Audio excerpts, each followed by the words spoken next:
What's happening, you guys? Welcome back to another Brent Jenkins golf video. Today I'm bringing you all of the questions that you guys asked me over text, Instagram, YouTube comments, anything you've asked me. I've written it down and answered it. So sit back, relax, get you an ice cold cup of water or whatever you prefer drinking on this hot day.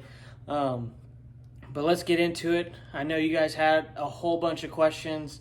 And some of them I've answered before, some of them I haven't, and there's some of them that are really good, really good questions that I really think I would enjoy sharing with you guys. So let's get right into it. The first question, what is one major course that you want to play but you haven't gotten to? There's a bunch of courses out there that I haven't gotten to play just because I didn't have the funds to go and play them. One course that kind of sticks out to me when I first read the question was Torrey Pines. Actually going to get to go play Torrey Pines coming up in September. So hopefully my game I'll be able to get dialed in before we go out there and give it a run. So I've always wanted to play there ever since. I mean, you see all the highlights of Tiger playing out there and all the other highlights of big tournaments out there. And I mean, it's hard to beat the views of Southern California. So that's probably on the top of the list outside of like the ones that I'm not gonna ever be able to play, like Augusta National. I think that's everybody's favorite course or everybody's dream course to play, but not many people get to play there. So I just left that one off the list. Question number 2, what is your lowest round and where did you shoot it at? I've actually tied this round a couple times. The first time I shot this round, I was in high school. I think it was right before I was a senior in high school. I shot a 66 at my home course. It's called the Canyons at Blackjack Ridge in Sand Springs, Oklahoma. If you haven't been up there to play that course, you need to get up there and play that course. It's very different than anything else you're going to play in Oklahoma. Lots of cool scenic views, lots of downtown Tulsa views. If you haven't been up there or been in the Tulsa area, that's one you really need to go and check out. But yeah, I shot, I shot a 66 out there, and I've shot numerous 67, 68, 69s out there too. Really scoreable course. They've just renovated it within the last year, so I haven't played it since they renovated it, so I don't know exactly what all they've changed. I know all the greens have been replaced, but their maintenance crew and their staff does an outstanding job on upkeep and everything, and is always top notch. So definitely worth the money and worth the drive. The other course I shot 66 on, I was in college, and I shot 66 at Westwood Park in Norman, Oklahoma. That golf course, really scoreable, really short. If you can get the putter hot, you can score out there. So I didn't really think much of that score. It's just, I just put it all together that day. So not one of my favorite courses by any means, but it's a round that I don't forget. Question number 3, do you have any hole-in-ones? Well, I have 2. One of them, I don't know if I necessarily would count it as like a true hole-in-one, but nevertheless, it was in a tournament. I teed off where my tee box was when I was 10 years old, and it went in the hole. Now, it may have been 100 yards away, but that's where I teed off at. So, yeah, that was my first one. And then the second one was actually in a high school tournament at Dornick Hills, hole number 4. It's about 200 yards. Golly, excuse me. It was about 200 yards straight uphill, and it's they've kind of renovated that course too, so I don't know if it's still the same. But it was a 3-tiered green. The pin was in the front, and I hit it all the way to the back of the green, and it kind of trickled all the way down. And what's really funny was that hole we had to tee off and then walk up and mark our balls, and then the next group behind us was going to hit in just because it was super backed up. So my teammate was up there watching the ball when it got up there, and I just turn around and he's jumping up and down and going crazy. Shout out Ethan Delno if you're watching this. But yeah, I turn around and see him jumping up and down, and I just knew it went in. So that was one of the cool moments of my high school career that I won't ever forget. And I turned around because another one of my teammates was on the tee box waiting on us to tee off, and just gave him a big hug, and yeah, that's one moment I won't ever forget. It always puts a smile on my face. So yeah, I have 2 so far. I haven't been close to hitting a third one ever since, and I think that was when I was a sophomore in high school. So it's been quite some time since I've really gotten even close. So hopefully we'll start dialing in the irons and getting close to making another one. Number 4, this was a question that, I wanted to get into. I haven't really discussed it at all just because I haven't played any tournament golf. But the next question is, do you plan on joining a tour or trying to qualify for a tour such as Korn Ferry or etc.? I don't plan to pursue professional golf as a living. I plan to just play, tournaments around where I'm from and try to make some money doing it. I don't plan on trying to go to Q school or anything like that, trying to make the tour. If I got good enough, the one thing that I have a goal set is to try and qualify for the US Open and see how far I can make it in that process. I don't know, a lot of you might not know, but you have to go through local qualifying, and depending on what site you go to and how strong the field is, that determines how many spots they give out to go on to sectionals, which sectionals is 36 holes, and the same rules apply there. Depending on the side of the field and the competition there determines how many people get a spot into the US Open. So that's a lofty goal, but one thing that I've kind of set my mind to and kind of just decided this is how it's going to be is I've decided you're going to have to believe in yourself, or why would anybody else believe in you if you don't believe in yourself? So yeah, I just kind of put all my marbles into myself and into my game, and just trust in the process, practicing when I can practice, and then once I'm full go, I'm going to try to go out and play some local events. I know there's a handicap tour such as like the Fairway Tour. Some of you guys might know that are around Oklahoma, Dallas area. It's a handicap tour, so like it's kind of a fair game for people who aren't scratch golfers. They have a chance to still win money. So I might try and play in some of those and just see how it goes. Just try to get some competitive juices flowing. But other than that, no plans going forward with that. The next question, what piece of advice would you give to somebody wanting to start golf? Where should I start? For somebody wanting to start golf, I would suggest starting with a putter and working your way back. I mean, if you can putt, you can literally hit the ball anywhere and still get it in the hole. So I would suggest start with putting, get the fundamentals of putting down, then work your way back to chipping, start with the grip and ball position, all the fundamentals of chipping, and then work your way back to like a 9-iron and start hitting full shots with that, using the same fundamentals. And if you are able to, I would strongly suggest getting a lesson or two from the local pro in your pro shop. If you are around the same area I'm from, I can give you a handful of them that are really good that I've personally been to or personally know. That'll set you straight. I was fortunate enough to have a handful of people who were able to guide me and teach me things, such as like mini tour pros, college golfers,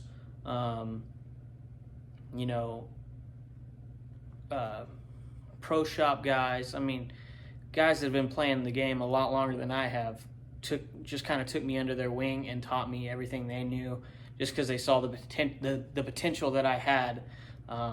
And that's one thing that I'm super grateful for. I wish I would have listened a little bit more, because I think I probably could have gotten further in my golf career. But, you live and you learn. And if I could help one kid, I would say just start with that putter and work your way back and listen to what people tell you that know what they're doing. Just because it doesn't work the first time doesn't mean it won't work.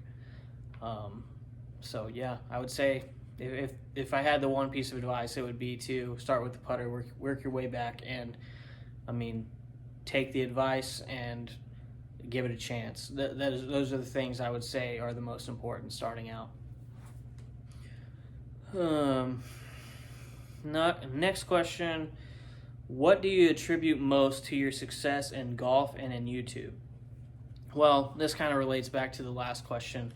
I attribute more so than anything with my success in playing golf and improving would be the people who have been in my path along the way, the people who have instructed me and taught me things, and the amount of time and money that my dad kind of put into it. I mean, he was paying every week for me to play a tournament in the summer, which, you know, tournaments aren't cheap. Paying to get there isn't cheap. Hotels aren't cheap. So, you know, the time and money that that was invested in me in my golf game, I would say is what kind of got me here, along with a lot of hard work and a lot of practice.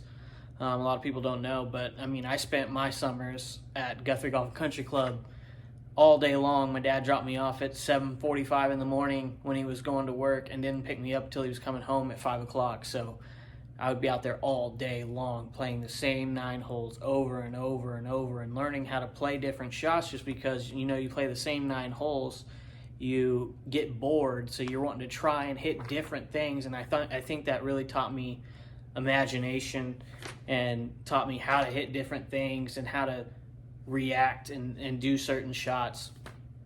Sorry, I'm kind of going off on a tangent at this point, but as far as success in YouTube, I wouldn't say I'm very successful at this point.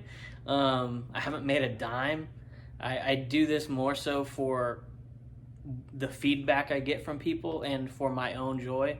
I love putting together the videos, and I love being able to watch back my golf swings and different things that catch my eye, because I feel like it can help me when I start struggling. I can go back and be like, oh, I played super good in this video. Let me see how my swing looked and compare it to what my swing looks like now. So that's kind of more so where I see myself growing. I mean, I never did this to be YouTube famous or to make money or anything like that. You can go back to my very first YouTube video and you can hear me say it. I'm not doing this for money. I'm doing this for fun. But to attribute the success that I have had in YouTube, I would just say the people who have helped me, such as Casey, people who have helped me film, people who have encouraged me to keep going, people who have given me ideas on what to film, all of those things. But as far as people trying to start up or something like that, I would just say don't quit, don't care, don't worry about what people think, because people are just going to look at you like you're kind of crazy out here with the camera, and you just got to kind of turn around and walk the other way and do your thing, because it doesn't matter. Like, just do what you want to do, because it's all part of the fun. All right, what is your favorite part of making content? And this kind of relates back to the last question. My favorite part is just going back and rewatching my videos, or seeing how it either encouraged or impacted somebody that commented on it and said, oh, this is super cool. I was trying to show somebody this content from Romano's golf course or something, and your video popped up, super cool. Or people that say, really good job, like nice swing, things like that. I'm not doing it for myself. I'm doing it to try and inspire people and try to create a fun environment and a positive environment for people. As much as negative that goes on in the world, I'm just trying to be a positive influence for people, and that's what I enjoy most about it.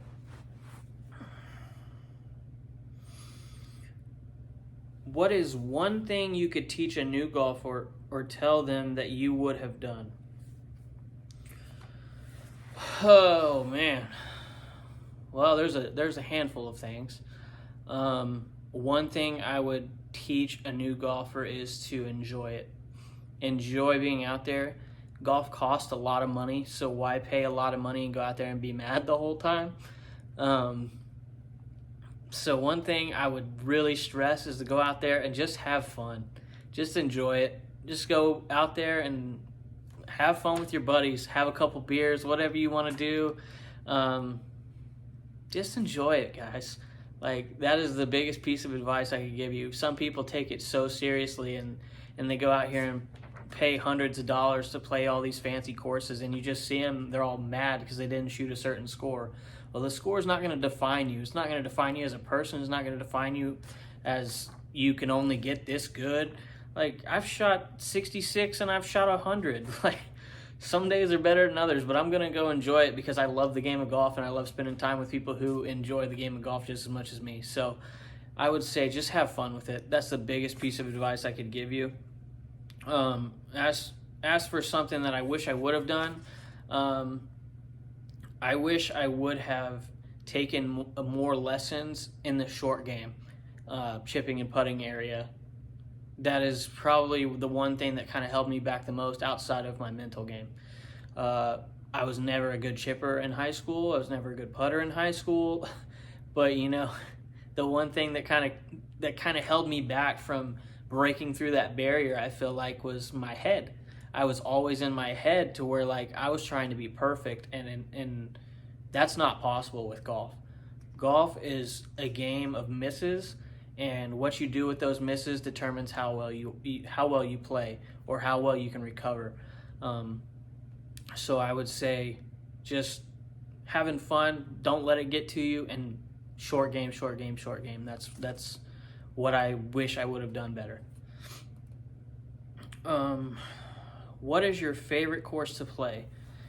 Man, there are so many. This is a hard one because there's so many courses that I want to play or that I've only played one time that I wish I could play more.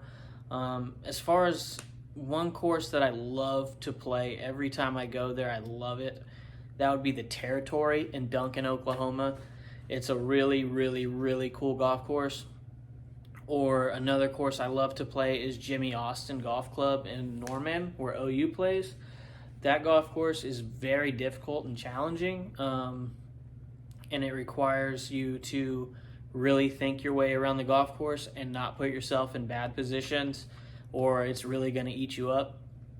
I just love golf courses that challenge you in every aspect of the game. And I would say those two are probably two of my most favorites that I've played, and two of my favorites in Oklahoma. What recommendations do you have for somebody starting a YouTube channel? Be patient. Don't try to force it. Don't try to go out of your way to get clicks or get likes or anything like that. Like, people will come, people will go. The more you worry about the subscribers or the likes or things like that, the less fun you're going to have with it. So just enjoy it. Go out there and do what you want to do. Nobody can, it's your channel. You can do what the heck you want. So